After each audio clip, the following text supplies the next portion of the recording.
Hey, it's another episode of Just My Take podcast. This is Dex PC5. Thank you for tuning in. This is episode 35.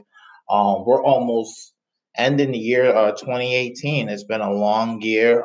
It's amazing that I started this journey in April and we're almost in December, and the content keeps on going. We're getting into the Christmas season. I hope everyone has a very good Christmas holidays, Christmas season. I hope you guys have done all your shopping and you're just ready to spend some time with your family, get some cool gifts and whatnot. For some people who are listening to this podcast and older podcasts, you may start to hear Anchor um, more on the podcast. It's just a little 30-second clip, whatnot. Just doing a quick sponsorship with Anchor, just promoting the platform. So, show's still going to be the same. Just want to let you guys know that. Well, every week I start on the weekend and until I get to Wednesday, thinking about what I'm going to talk about. And the Just My Take podcast is a podcast that varies between different topics. Some weeks it's very sports heavy. Other weeks it's very entertainment heavy. Other weeks it's news. So sometimes it's the stock market. I mean, it really depends on what I really feel like talking about, and also what is kind of the hot topics right now. I think I'm getting it just from a lot of my fans that they just want to hear my take on things. They want to hear my analysis on things, and I love to provide that. So this week, we're gonna talk a lot about hip hop and R&B. Last week was very sports heavy. It was basically about the NFL. It's kind of been a slow sports week. I mean, yeah, we got the NFL playoffs, which I think I'll go in more in depth maybe next week, but definitely when the playoffs start for sure to get my analysis on that. The NBA, we're going to get into that Christmas season. That's kind of when the NBA, to me, for a lot of fans, when it really, really, really starts off. I know that the season starts in October, but Christmas time is when it's like, okay, the NBA is really, really starting to turn up, really starting to be interesting. But there's only so many LeBron, Anthony Davis to the Lakers, where does Kevin Durant stories that you can do. I don't know how the people on First Take and Undisputed, ESPN, Fox Sports One, how they do it every week, kind of talking about the same stuff. But this week we are getting into hip hop. There's been a lot of drama with hip hop. I mean, you got Kanye versus Drake again. We are going to talk about the Kane of R&B debate. I got some interesting takes on that, especially R&B. R&B is actually it is my favorite genre, more so than hip hop and pop. So I'm glad that R&B is actually getting some shine lately. We're going to talk a little bit more about that. And we're going to talk about Cardi B and Offset. I think that's the biggest story that's hit the news waves. Everyone's talking about it. Everyone has their take on it. They're both a dramatic couple. I don't know what the hell's going on. I'm very confused about the two of them. But I'm going to give you my take on what happened recently this past weekend and where I think things are going. One thing I want to drop. You guys got to check out this new Netflix documentary. It's called Traffickers. It came out in the year 2016. But I think they just uploaded it to Netflix recently. This show is interesting. So what it is you have this host called Navor Hinyat. I probably messed up her name. I probably butchered up her name, but she just goes to a lot of these countries and figures out the trafficking from the lower level all the way to the rich. She never gets to like the head leader, but she gets close. So there's 8 episodes in total. Here are the topics. And then the first one was called The Dark Side of Adoption. It talks about the the supply of child adoption. How child adoption is such a big booming business. And it talked about how like kids being almost illegally adopted. No, some of them were illegally adopted from the Congo, and then they're shipped away to new families in the West, in America, Europe, all that stuff. And it was very sad. There was one point where there was a mom who lost two of her children over a legal signing, something that was not valid.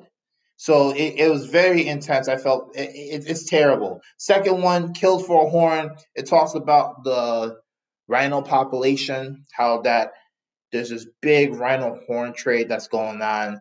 Um, and there's people poaching the rhinos in South Africa, and then they're sending it to Vietnam, because the Vietnamese, obviously culturally, they believe the rhino horn has a lot of special powers, a lot of special things for them.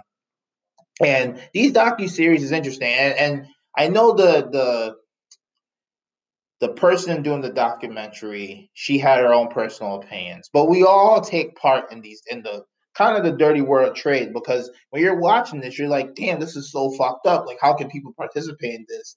But here in the States, we do it as well. There's definitely child trafficking that goes on, girl trafficking that goes on. A lot of us who have our iPhones, there's a mineral in there called cobalt. How do you think they get the cobalt? From a third world country where it's messy and it's crazy. People who wear Nikes, the whole world is a global market. There's always going to be a network where there's going to be a demand from the West or a rich country, and it's going to funnel down to the lowest people in a poor third world country that's probably going to be taken advantage of. And the people in that third world country are going to do whatever it takes to survive, and they're going to put themselves in harmful conditions. And that was pretty much the theme of all these docuseries. The third one, Organs for Sales, how people who needed kidney transplants in the West were pretty much buying kidneys from Bangladesh, because the people in Bangladesh, I mean, is one of the world's poorest countries in the world. So the episode 3 talked about that. Guns and gangs, how guns that came from Texas were being funneled to El Salvador, and it's part of the reason why there's such a big immigration crisis right now in El Salvador, Honduras, and Guatemala, because they just can't handle the amount of gang warfare that's happening there, but the guns are trickling down from America. There's another one called Bloody Gold, where you see, people. It was people in Dubai. There was like the shop in Dubai that had a bunch of gold, but you saw people in Colombia, and I think it was Africa too. I'm not 100% sure how they were mixing in dirty gold with legit gold, and also how there was just wars over, like Colombia. There's just all types of notorious gangs that are controlling the market and forcing these poor people to look for gold, and extortion is crazy. Then there's a sex trafficking episode from people, from refugees from Bulgaria, Greece, and how they're going to the red light district in Amsterdam. Even though it's legalized over there, there's girls who are just being trafficked over, being exploited, sold like commodities. You tend to see a theme of how poor people are just being used as commodities to funnel money and product to these richer people at the top, these organized networks. Fake pharma, how there's fake drugs from China that's almost identical, almost goddamn identical to what you would see to the real one, being funneled to poor countries. And the documentary focused on fake malaria drugs from China that were going over to Benin in West Africa. And unfortunately, these moms, their kids are sick with malaria, and they're given these drugs on the street, and they're causing more harm than good. And to me, the one that was the most interesting was the Patagonians. It's the world's most trafficked mammal. It's a delicacy in China and Vietnam and Asian countries, and how you saw people in Indonesia pretty much hunting down these animals. And it's going to get to a point, because the demand is so high, these animals are probably going to be extinct in a couple of years. So it was just very interesting. I always like to watch documentaries like that, expand my worldview. I think America is a very great country, and there's a lot of benefits to live in this country. But I think sometimes people have to get outside their bubble, outside their neighborhood and town, and kind of look at how things are around the world. It puts things in perspective a little bit. Instead of being elitist, you kind of see like, holy shit, like there's so much going out there that I should be aware of and I should be privy to. So I love documentaries like this. I love it. Yeah, it's opened my eyes. So definitely check it out, Netflix Traffickers. So we're gonna get into the show. We're gonna talk about this King of R&B debate. and we're going to talk about Cardi B and Offset. I do want to talk a little bit about Drake and Kanye. I heard they got into a little argument again. I find their drama to be draining because Drake, I think, is one of the most passive aggressive celebrities I've ever seen, and Kanye, I listen. I've done episodes on Kanye. I don't know what's going on in his head. I don't know if he is suffering from mental health. I gotta be honest with you. I gotta be honest. I know he's had episodes where you're like, holy shit, like something's really up with him. But there's sometimes that little doubt, like, is he trolling people or is he really going through it? I know he was recently supposed to have a mental health discussion with famous radio host Charlemagne the God, Charlemagne himself just wrote a mental health book, Shook One, My Anxiety's Playing Tricks on Me. I heard a lot of people have read that book. It's amazing. Charlemagne's doing big things.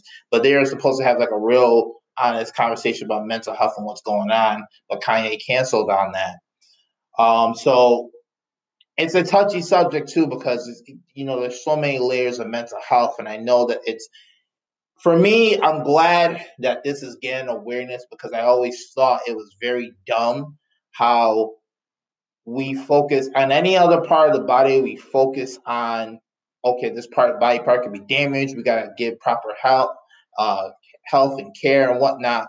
But when it came to the brain, it was taboo. We just said that person was crazy. Like, we didn't think that the brain could be suffering, that the brain could have damage, that the brain could need some help as probably the most important organ in our body besides our heart.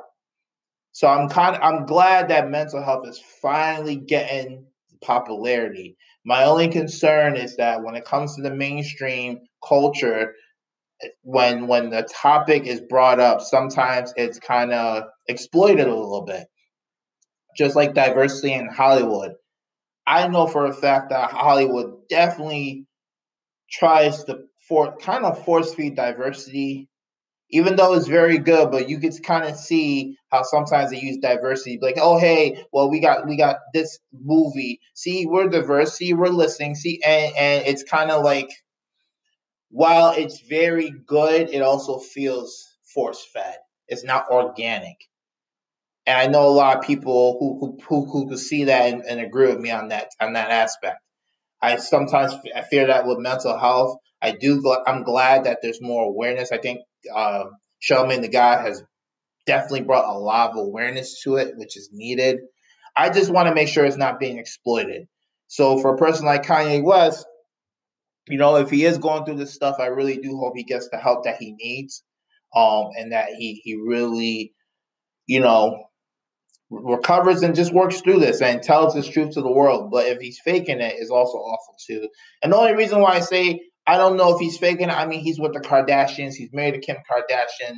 This family, they are the masters of manipulating the narrative to bring attention, to always stay relevant.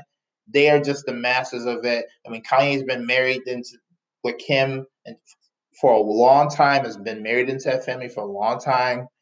So sometimes you just are kind of like, what's going on here? Sometimes you just wonder with Kanye. Sometimes you wonder. And then he had his whole episode with the Magna hat and all that stuff. The episode in the White House. Now he's backtracked and he doesn't wear the Magna hat no more. He's doing a lot of backtracking.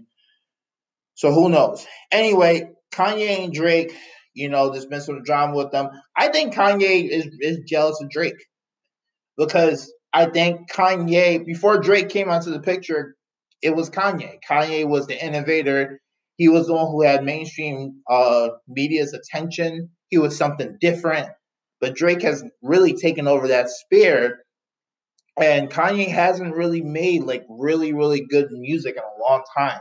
I mean, you get glimpses of it for sure, but you haven't, to me, he still hasn't made a quality album like the College Dropout. I'm still waiting for a College Dropout type album.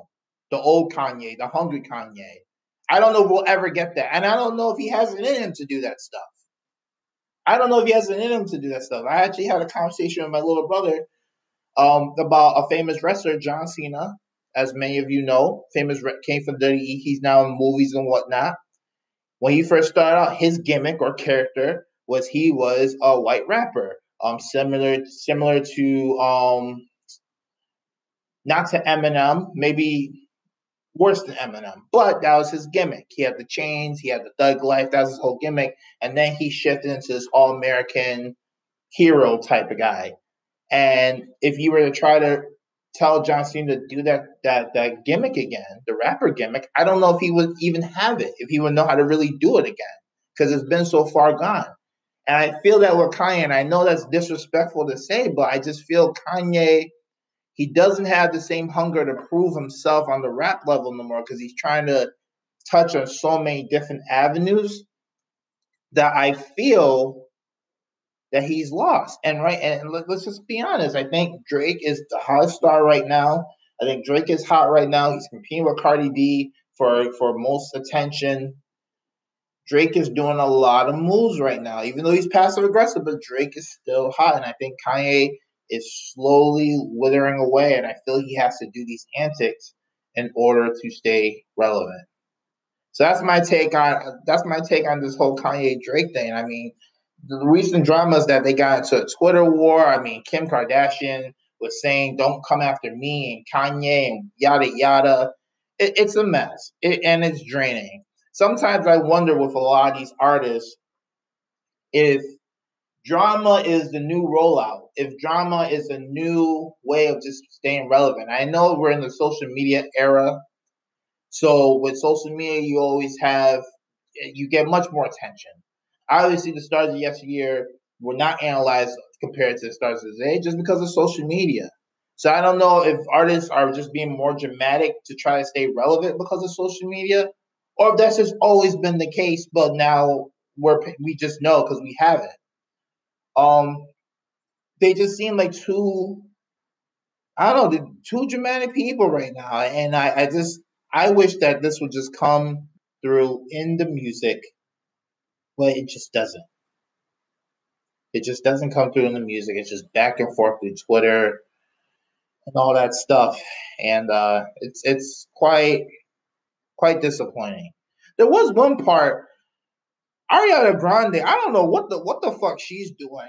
So Drake and Kanye were getting into it, and then Ariana Grande tweeted, speaking on behalf of myself and Miley Cyrus. Um, she tweeted, "Guys, I know that grown men arguing online right now, but Miley and I are dropping our beautiful new songs tonight. So if y'all could just behave for like a few hours so the girls can shine, that'll be sick. Thank you." Which was kind of, I don't know why Ariana got herself into that. Cause I think Kanye was going through an episode, and I don't know why Ariana put herself in the middle of that. That was stupid. And then, Kanye retweeted, like, "I know Ariana said this to be cool and didn't mean no harm, but I don't like even the slightest level of slight commentary from someone I know loves and respects me." Kanye also said, "People will no longer take mental health for a joke." Let's see, was there anything more to that true? I think that was it. And so, Ariana obviously, apologized for that. I don't. She's going through a lot of drama too right now. I mean, she just dropped that "Thank You Next" video, but there's just been a lot of drama right now with her and Pete Davidson. Pete Davidson, he had a little put out ominous tweet saying he didn't want to be around anymore. SNL had to send people to check up on him, see how he's doing. Her Ariana Grande tried to check up on Pete Davidson. Pete Davidson said, "Fuck you, I'm not talking to you. Leave me the hell alone." So just a lot of drama. It is insane. But we got more drama to talk about. So we're gonna talk about the king of R&B. We're gonna get a deep dive into that. We're gonna talk about Cardi and Offset. I will say for Kanye, if he's truly gonna do mental health, get better, man. Please, but I really want him to say his truth out there. I really want Kanye to just be normal, not feel like the world is always seeking to get him. Sometimes I just get that vibe where he thinks the world is always out to get him, and that's not really the case. He still has a lot of supporters and fans, even with all the dumb shit he's done this year.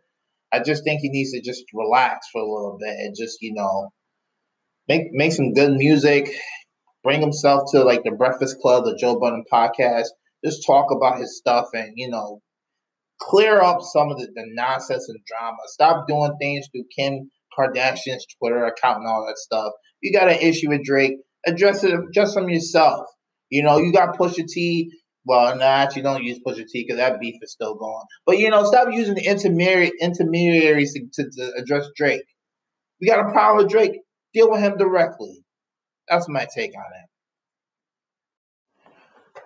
it. So recently, an R&B artist named Jacquees came out and said that he was the king of R&B, and this quote, this comment, has erupted amongst the hip hop R&B community. You have people having some crazy debates about who is the king at the moment. But one thing I find interesting, well, the first thing is, one, this is actually a great conversation. And it's a positive conversation. We're not talking about someone having jail issues. We're not having talking about someone having sexual assault issues. We're just talking purely music. And I think for once, I think the music industry is actually happy that they could just have a music-based conversation about who is the best singer, album sales, whatnot. So I think in terms of the king of R&B, with the positive that Jacquees has done, it's generated a lot of talk about the genre R&B, which is actually my favorite genre besides hip hop and pop. Because I think R&B lately, I would say, I'm not going to count 2016, but I would say like maybe the past 5 years has not gotten a lot of shine. Sometimes there's been a gap where you're kind of thinking, who are the real true R&B stars of today? Because if you notice lately, it started, I think Ja Rule was the one who made it mainstream, and I talked about that on a previous episode. But he was one of the first really mainstream rappers of recent times to rap and sing in a record. He was really before his time, I feel. And then he got dogged by 50 Cent, and they had a whole beef, and the whole rap beef, and it got serious and whatnot. But then really you saw a trend of rappers singing in their songs. It was really, I think, mastered by Drake. Drake was the one who started that whole wave. He started the whole rappers rapping and singing wave. And you see almost all these rappers, for the most part, are doing rapping and singing, at least these new ones. So you're having the Drakes of the world doing R&B songs. So it kind of gets convoluted when you talk about the R&B genre by itself, because R&B has such a rich history of historic singers. Some that actually have transitioned to pop singers, but they started out in the world of R&B. So Jacquees, when he brought this up, now I gotta be honest with you. I, like many people, did not really know who Jacquees was. And I hope people don't try to come at me and slander me. Oh, how do you not know? Listen, there's so much music out there. It's really hard to keep up with new artists and new this and new that. Sometimes, for me, I feel you have to get to kind of a certain level. You drop an album that's done good, maybe gotten a little bit of mainstream attention for me, myself, to pay attention. I feel that's for others too. Unless it's an artist that you heard a song, you heard a video, you're like, oh wow, this is really good. This person's really gonna be big. There's been a few times where I've seen that. I know John Legend. I saw him once at a Kanye West concert when Kanye first came out with the College Dropout in North Carolina at Duke University. John Legend actually opened up for Kanye West, and he was playing the piano. And I told my friend, I was like, this guy's gonna be very huge one day, and look where John Legend is right now. Adele, Chasing Payments. That was one of her first popular tracks. And now Adele's a mainstream star. She is today. Ed Sheeran with the 18. I would say Ed Sheeran, mainstream star. And then Ellie Mae, who I think is a person who's an R&B girl who I think could be mainstream in a couple years. She had that song Naked, a very soulful song. I felt very, to me, R&B touches the soul. I think it touches the soul more than pop music. That's just my personal opinion. I think pop, obviously there's singers in both, they can intertwine, but I think R&B really, really gets into your soul and draws certain emotions that I think a lot of pop songs don't. I mean, pop songs are more for, happiness and having fun. Yes, you get some sad emotions, but I think R&B just taps into that more. And so with Jacquees, the only time I really heard about him was when he did the remix to Ellie Mae's Trip song, and it was really good. But then he tried to roll it out as if it was one of his own, in which Ellie Mae's team had to be like, "No, you can't do that. You could do a remix, but you can't present this as your own song. That's ridiculous." And that was kind of the last I heard of the dude. And so he comes out recently, I would say in the past weekend, he says, "I am the king of R&B," and it sparked an intense debate. I think a bigger debate than people I think anticipated. And you had all these people from yesteryear and today saying, "Who the fuck is Jacquees? Who the fuck is this guy? I don't even know who this guy is. How's he call himself the king of R&B? How are you the king? You don't even have a good album out there." For a lot of people, Jacquees was known for pretty much taking another person's song and remixing it under his own vocals, and that's how people knew him. So when he said king of R&B, a lot of these established artists were like, you're not that good." So he's been under a lot of fire lately. But the one thing is, in this age of social media, the trolling is a huge thing that's in R&B and hip hop. You're seeing it all over, especially this year. You had Tekashi 6ix9ine with his trolling. That's helped them be relevant. Nicki Minaj and Cardi B trolling each other. Kanye, Drake, all that stuff. So Jacquees is just kind of following the method of trolling people. You got Tory Lanez who's going out talking, trolling rappers at this point, trying to compete with them. It's a whole mess. But I will say Jacquees, at least people are talking about him. And either if it's good or negative publicity, it's still publicity. So people are talking about him. Jacquees, he just actually came out with an album. Let me look up. He actually just came out with an album recently that I'm actually gonna try to check out. It's 4275. Uh, nope, that was in 2016. Sorry about that. It was Lost at Sea with Birdman. It came out in November. So I haven't really heard if it's been mainstream or whatnot. I'm not really sure, but I know he's been going on the internet trolling people, especially the older generation. I know he was at a concert recently where Keith Sweat, who's an R&B legend. I mean, a lot of older ladies love Keith Sweat. That's like one of the like Keith Sweat, Babyface, Boys to Men.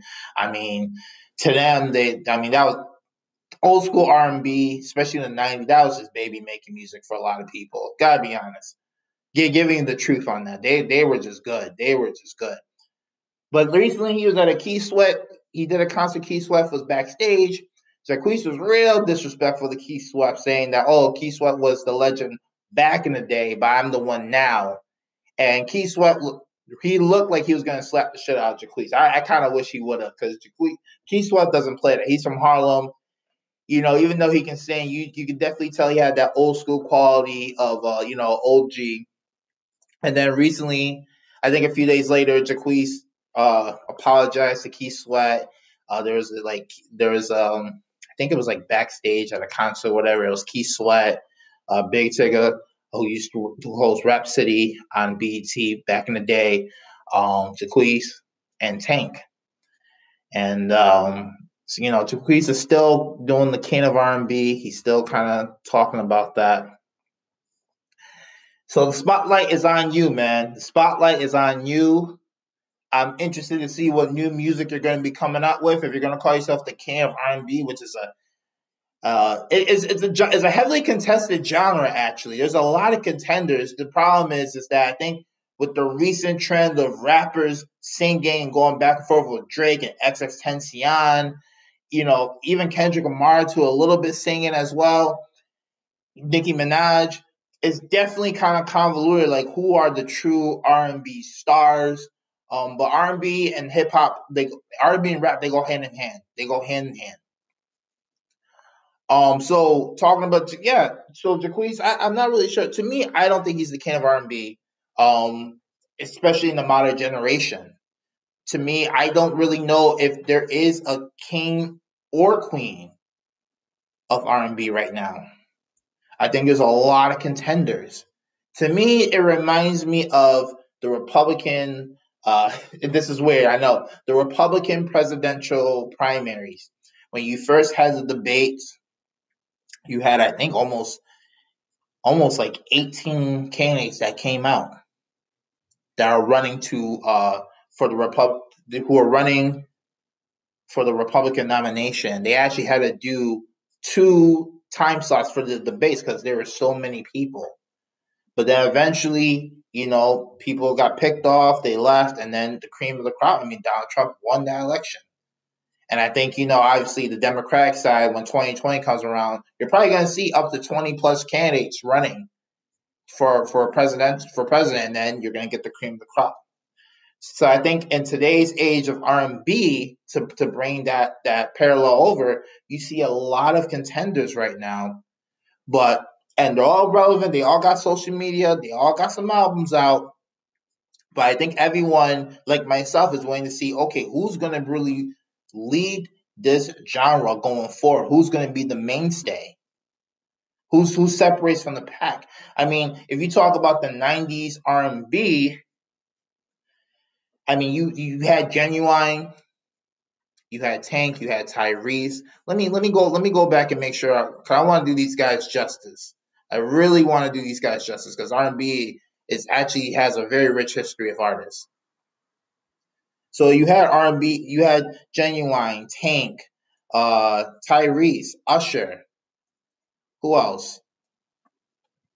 I'm just bringing it up now. Aaliyah, Montel Jordan, Beyonce. And then you obviously have the groups like Jagged Edge, 112, Boys to Men. I mean, Destiny Child. Even though some of them were pop, they were still big time artists.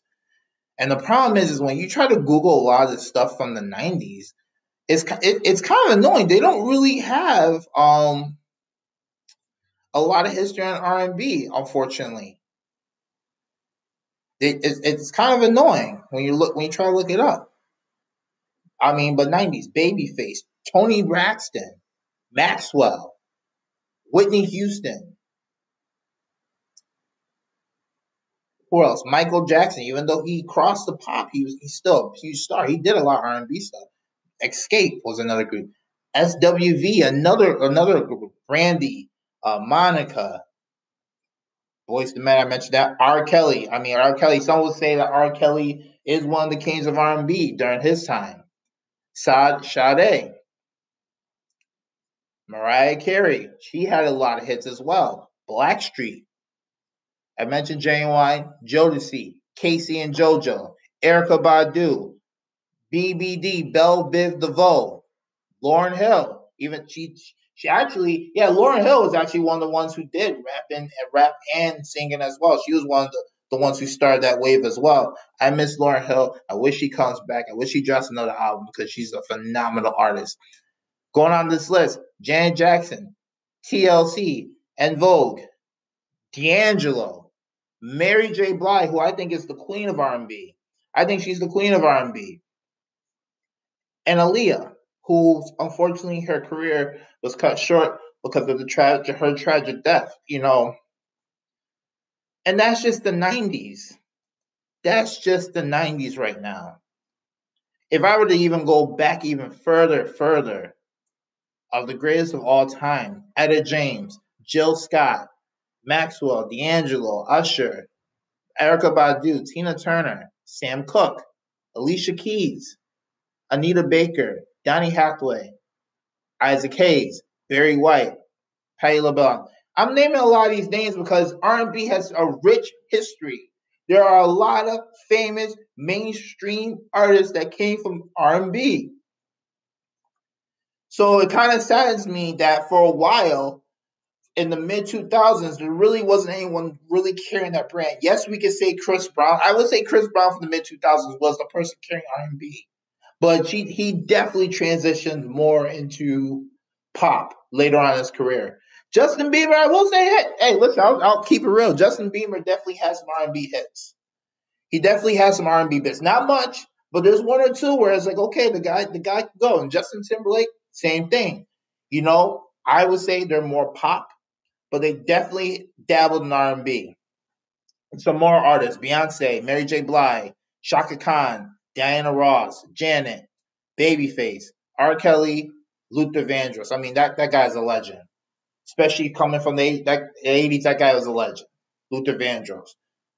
Curtis Mayfield, Lionel Richie, Bill Withers, Al Green, the great Whitney Houston, Prince, Marvin Gaye, James Brown, Aretha Franklin, rest in peace, Ray Charles, Smokey Robinson, Stevie Wonder, Michael Jackson. A lot of these names that I just mentioned, and yes, I got it off of Billboard.com, so I'm going to credit them. But a lot of these names I just mentioned are just famous artists that dabble in R&B. It has coming from a rich history. So for a lot of people, New Edition. I forgot them. There's gonna be some people that after this podcast I'm gonna be like, God, crap, I should have mentioned them. New Edition, Bobby Brown, gotta mention them. He was the one who actually said he was the king of R&B back in the day. So it's very interesting that Jacquees is now trying to claim that title, and that's what's so insulting for a lot of these older people. Is like for a guy like Jacquees to say he's the king of R&B, and they're looking at his catalog and they're like, you haven't really done shit. How dare you call yourself the king of R&B, especially in today's era? You don't really have a body of work that even competes to back in the day. I remember the interaction with Keith Sweat and Jacquees. Jacquees was trying to say, "Oh, I've been in the game the past 2 years. I got a few singles, all this, yada yada." Keith Sweat was like, "I sold 30 million. Like, what the hell are you talking about?" And this was without social media. This is when you had to prove that you were actually good. Good. You didn't have social media and the antics to keep yourself relevant. No, you had to put out great music. That's how you were determined if you were good or not. Now, some more names: Nat King Cole, Ronald Isley. I remember the Isley brothers, very famous. Jackie Wilson, Otis Redding. I just don't want to leave anyone out as I'm going through this. Bobby Wambach, Johnny Mathis, Barry White, George Benson, Uncle Charlie Wilson, Teddy Pendergrass, Chris Brown, Freddie Jackson.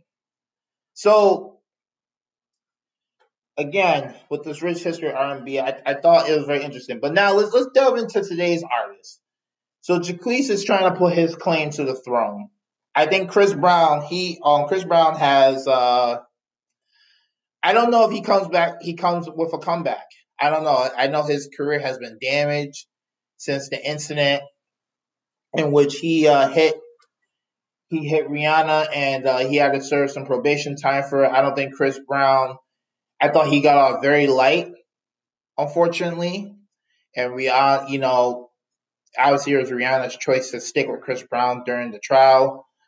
Actually, it's kind of similar. I'm not gonna say similar, but it's kind of weird how it's parallel to Offset and Cardi B, which I'll talk about because a lot of women on Twitter were saying with the Cardi B and Offset how it's not right how Offset is pretty much kind of manipulating the situation to have the whole world pressure Cardi B to side with Offset, even though Offset was the one who did the egregious wrong. And I know a lot of women who were pissed when Rihanna went back to Chris Brown and sided with him after that. I know a lot of women who were pissed.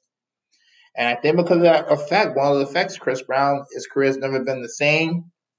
I know he's been trying to come back. I mean, he can come back if he wanted to, but I think for me, Chris Brown never really accepted the punishment. He never really showed true remorse. But now I think he's paying for it because if you look, especially at these competitions like The Voice and The Four and all that stuff, the dance competitions like the World of Dance, Chris Brown should be in it. He should be there. He should be getting kind of this post career adulation, but he did it to himself. He did it to himself. But we're looking at these modern R&B artists right now. Jacquees has said he's the king of R&B. He's throwing himself into the throne. I'm looking at some of these current artists right now, both female and males. I think for me right now, I love Ellie Mae. I thought her album was great. I'm rooting for her. I have a bias. I think she could really. I don't think she could be the queen of R&B, but she could at least in the modern times really carry the genre. But see, here are some of the R&B artists that I'm seeing right now, and like I said, it's a bunch of contenders. But who's gonna rise to the top? Who's gonna be the cream of the crop of the true king and queen of R&B of today's time? Because I don't think any of them could compete with all time. Not yet. They don't have albums. I don't think they can. Not yet. Also, Rihanna. Sorry, gotta mention Rihanna. She's also dabbling in art. She's definitely an R&B person too. Even though she's more pop, but you got to mention Rihanna. So modern day artists: her, Khalid, Ellie Mae, Summer Walker, Georgia Smith, Trey Songz. Trey Songz is another guy, mid 2000s. Him and Chris Brown. I think when Chris Brown was more popish, Trey Songz definitely held the R&B front down. He had a very great body of work, and he's still bringing out some music. There's another one called another artist, Black. His name is Black. It's like a 6 and then LACK. He has some good music out right now too. His album, his latest album was very good. Normani, no Normani, Daniel Caesar, Jeremiah, who does a lot of dance songs, but it's still R&B. He does more of the R&B dance songs in the club, but he's very talented. T-Pain, can't forget about him. Kelly Rowland, obviously from Destiny's Child. She got some new stuff out right now, but R&B legend in her own right. Michelle Williams from Destiny's Child. Who else is out right now? Nao, Nao.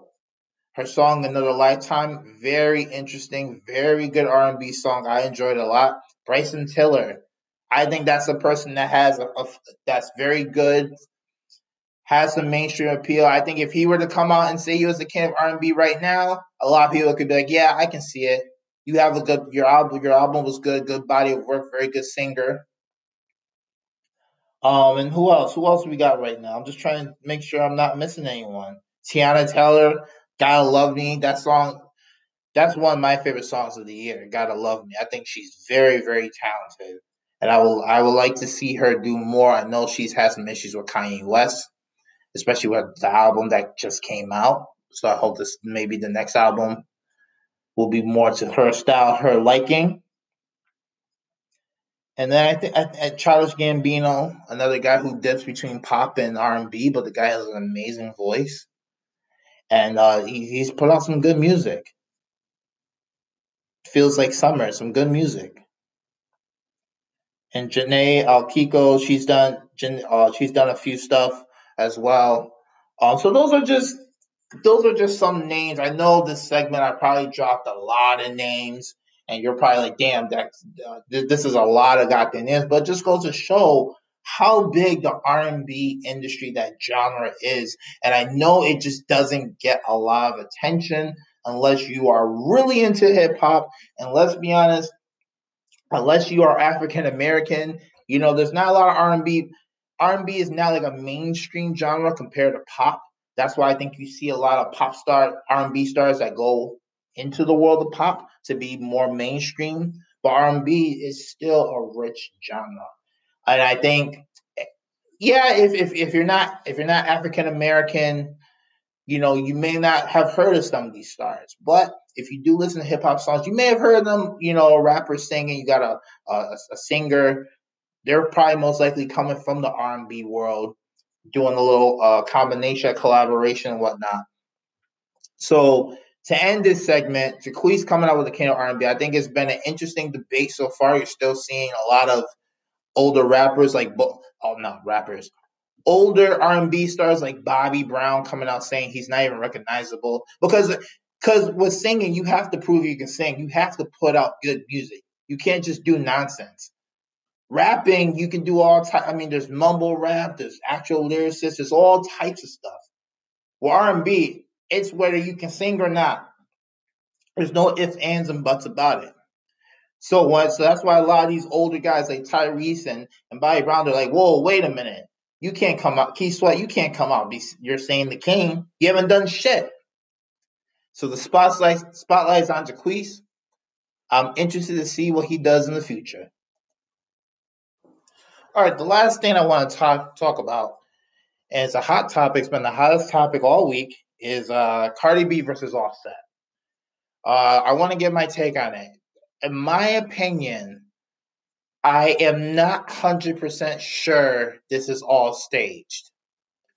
I think that there is some true feelings involved. I mean, obviously there's true feelings involved, but I don't believe both Cardi B and Offset are staging this. Now, why is this important? Well, if you're a fan of hip hop, I mean, Cardi B is one of the biggest stars right now. Cardi B and Drake, that's all you really have heard as the top two people of the year 2018. People can say I'm wrong on that, but that's how I feel. Those have been the two most relevant, the two that stock has been the highest, that been on fire. Cardi B has had an amazing year 2018. 2019 looks to be even more interesting. But what's happening right now is, you have the drama between Cardi B and Offset, and a lot of people are conflicted about it because one is entertainment. People are always going to pay attention to entertainment people, entertainment couples, power couples. But recently, this Cardi B Offset, I mean, I'm kind of tired of it because Cardi B has been in a lot of drama lately. I know she's put out a good album. She's been putting out music. She's practically been everywhere. Jimmy Fallon, all over. But she's had a very dramatic year. I mean, between the fights with Nicki Minaj back and forth, and then the drama between her and Offset from Migos, it's like enough's enough. But I don't know, and I could be naive. This could all just be for the rollout. This could all just be to stay relevant because that's just the game of social media today. But I kind of feel like, you know what? This split, I feel like Cardi, I think the one thing that people love about Cardi and why she's not only relevant but very well liked is that she's very honest about everything. She's very open. You don't really see that from entertainers too much. I think the only person that was like that was radio host and book author Charlamagne the God. He was like one of the few people that was just open about everything in his life. So you couldn't make fun of him for it. He felt like just honesty is the best thing. Honesty is the best policy. And Cardi B is very much like that.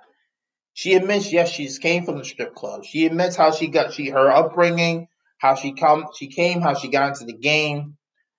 Her star rose from nowhere. I mean, obviously, she had the beef with Nicki Minaj, which I talked about in several episodes about their beef. But the reason why I like Cardi B is that she's putting herself out there. She's making the moves that I feel that Nicki Minaj does not make.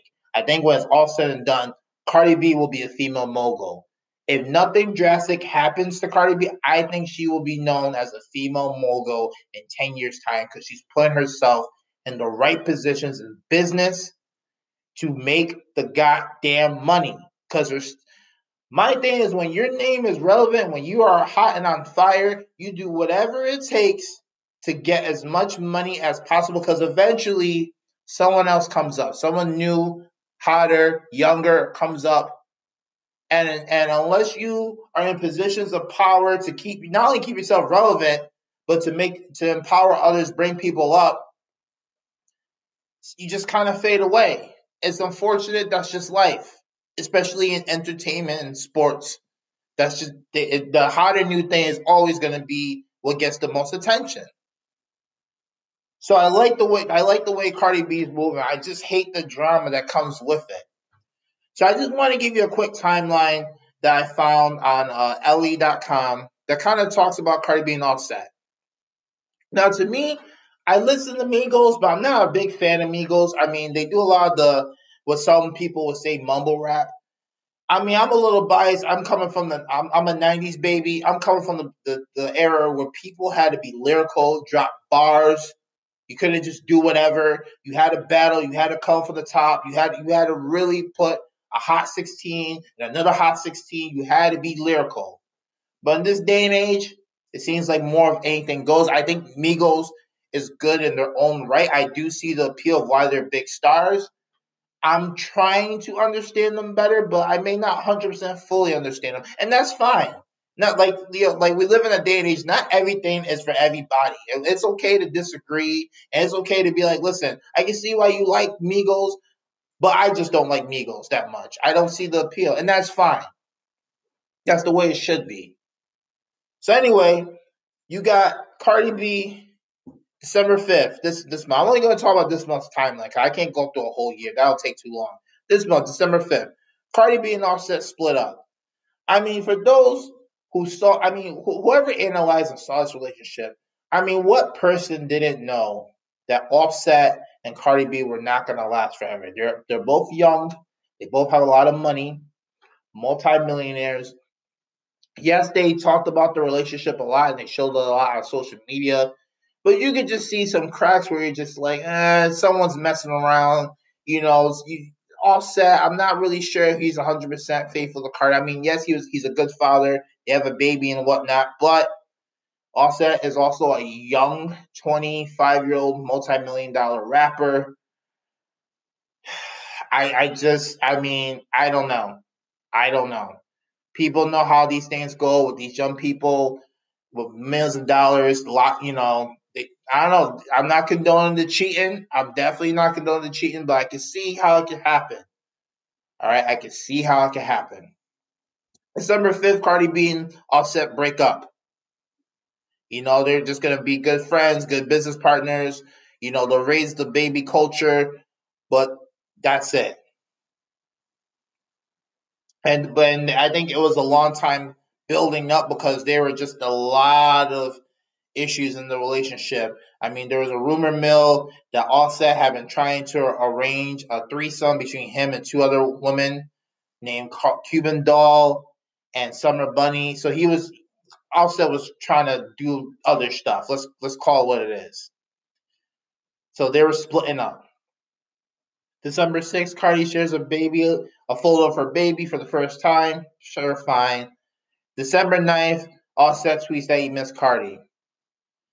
December 10th, Cardi B came out saying that the relationship was not fake; it was real.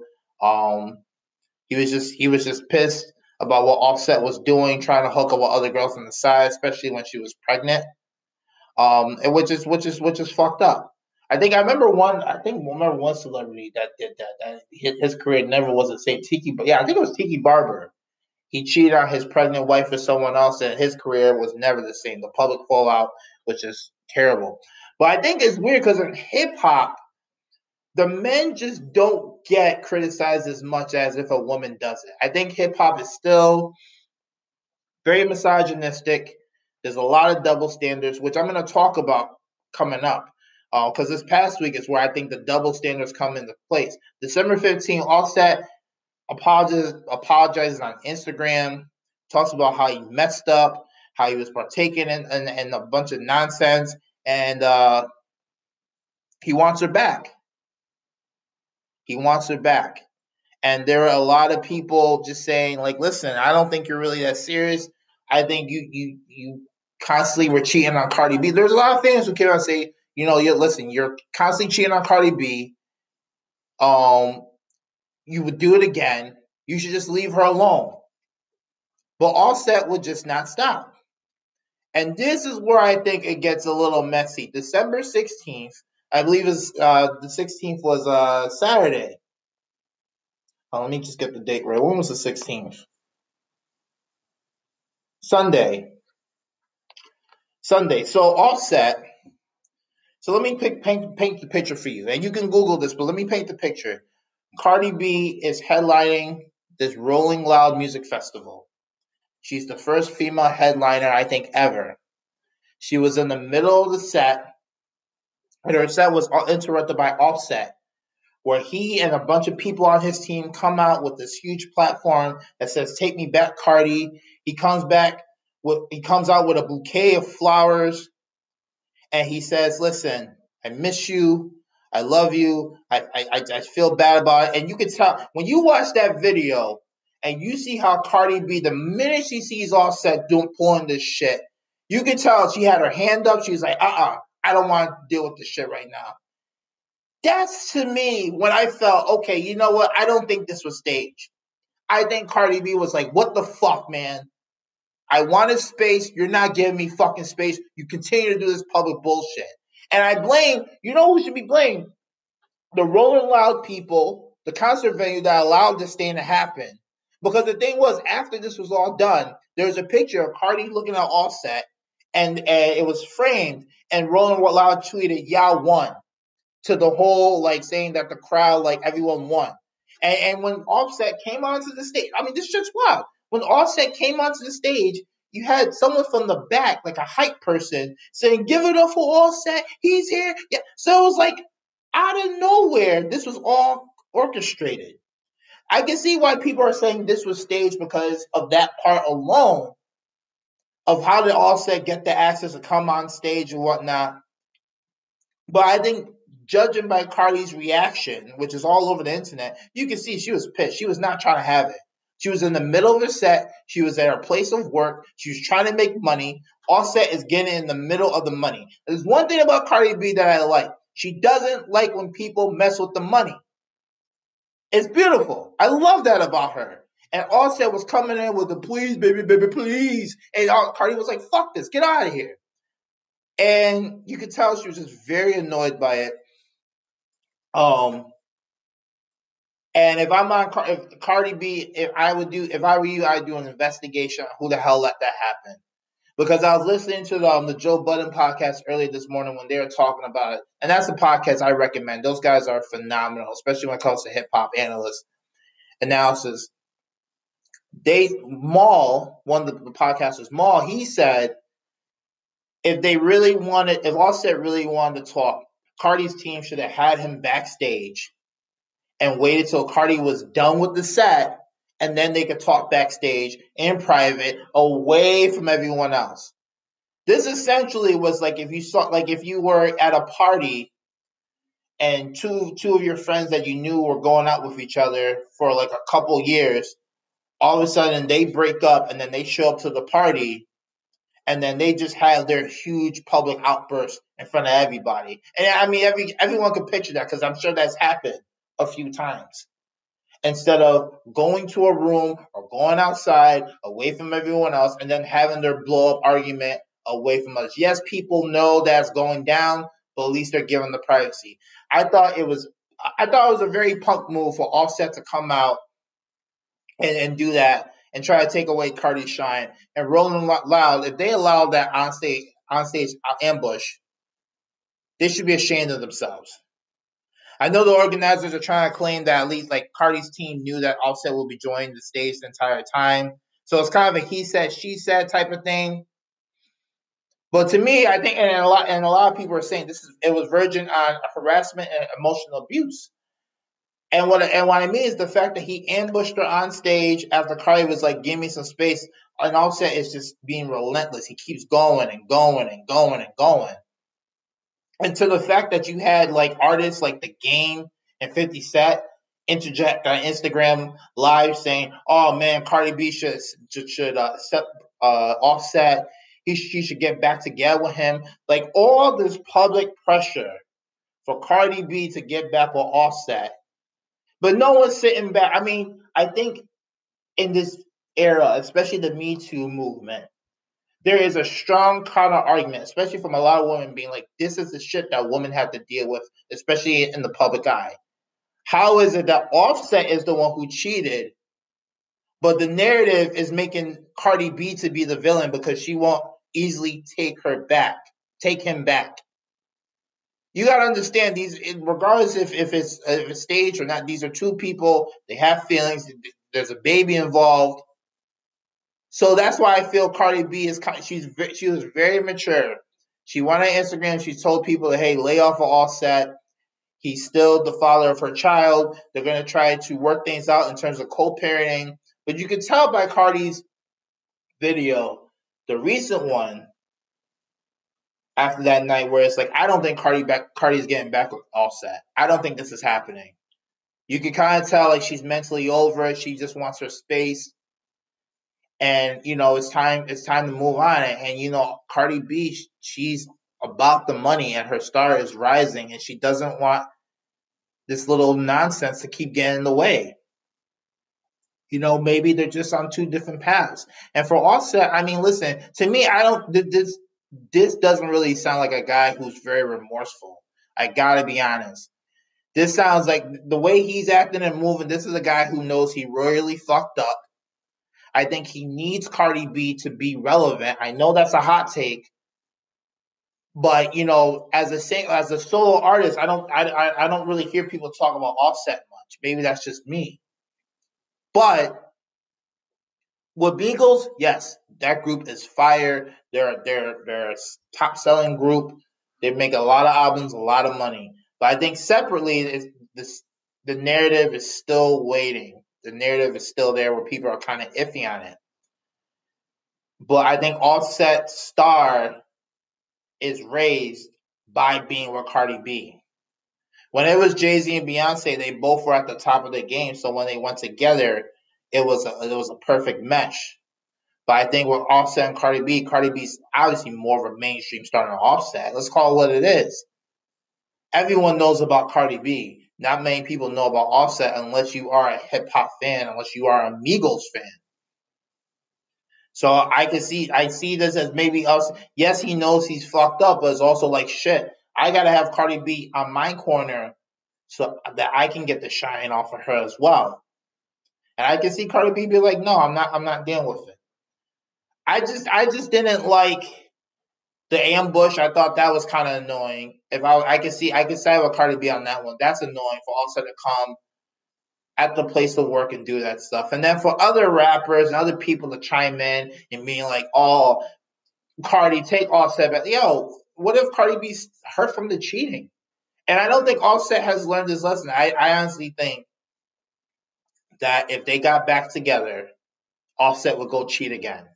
He's a young, mid-20s multimillionaire. So I honestly think what's going to happen if this is not staged, which part of me feels like it's not. I can see Cardi B being like, you know what, Offset, I love you. We have a baby together. We'll co-parent. We're going to share Christmas together.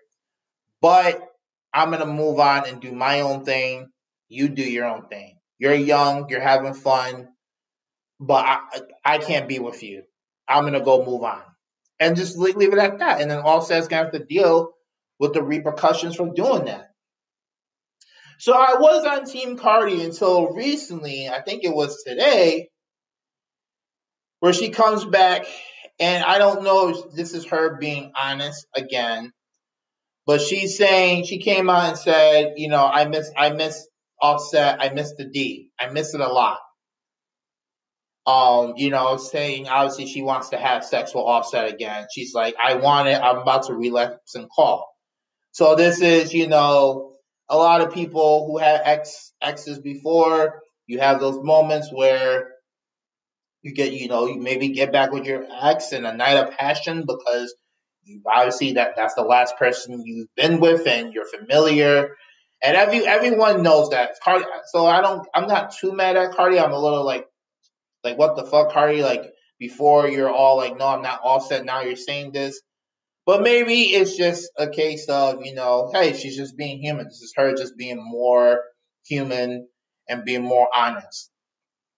But they got a lot to work on. We'll see what happens with this relationship. I think Offset has a lot of work to do. I think just give the girl the space. Give the girl the space. Just live your life. You're going to spend Christmas together. Maybe that should have been the time to talk things out. At Christmas, behind closed doors, with family or away from family, not out in the public and at a festival. It's not right. It's just not right. So we'll see about that.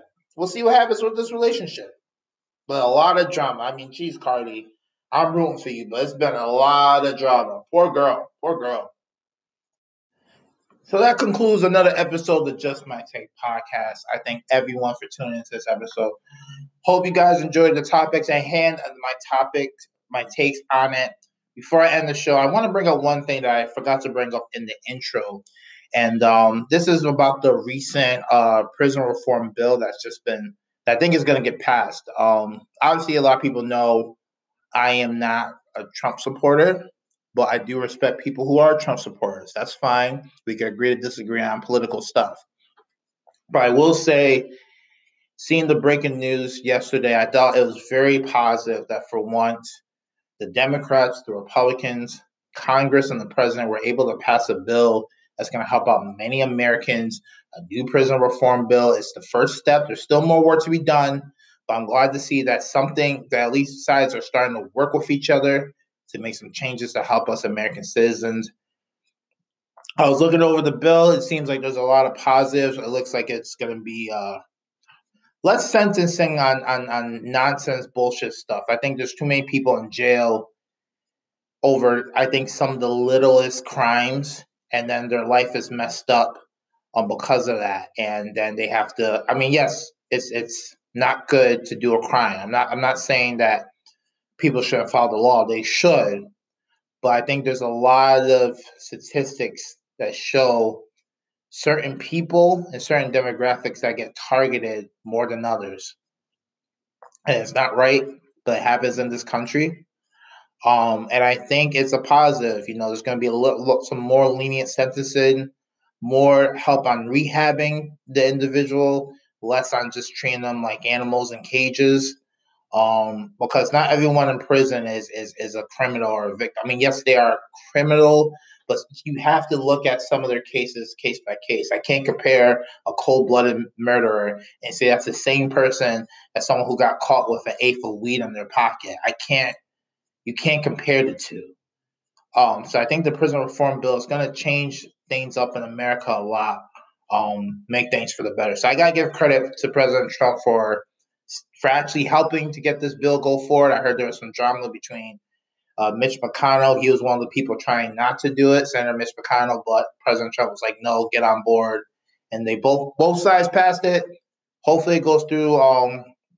I think it got passed through the House. I think it's going to go through the Senate or the reverse. But it's going to hopefully pass us through, and this will make a big change. Anyway, there's been a lot of topics, a lot of interesting drama that's been happening. I want to let people know that to keep supporting the episode, tell your friends and family. Please tell them. Please spread the word. I hope that you guys are enjoying the show. I'm trying to give a variety of topics and bring some new perspective to some hot topics that are happening. You can find me on Instagram at DexPC5 and the show's page, Just My Take Podcast. I'm going to try to do more on Instagram as well. I'm going to try to do more promos on Instagram to get you people hyped for the episode, to kind of give angling of what's going to be happening on the episodes and the show's future and all that stuff. So find me on Instagram. I mean, Twitter, Snapchat, DexPC5. I'm seeing more interaction on Instagram. I think Instagram has been more positive for me and for my viewers and fans. Thank you all for the support. I hope you guys have a Merry Christmas, Happy Holidays. Enjoy. I think I'm probably going to do an episode right before the new year, maybe a year-end review. We'll see, depending on the news cycle. But I hope you guys have a good one. And remember, everyone, it's been a lot of takes, but I just want to tell you this. Whether you agree or disagree, it's just my take. Peace. The podcast you just heard was made using Anchor. Ever thought about making your own podcast? Anchor makes it really easy for anyone to get started. It's a one-stop shop for recording, hosting, and distributing podcasts. Best of all, it's 100% free. Sign up now at anchor.fm/new. That's anchor.fm/new to get started.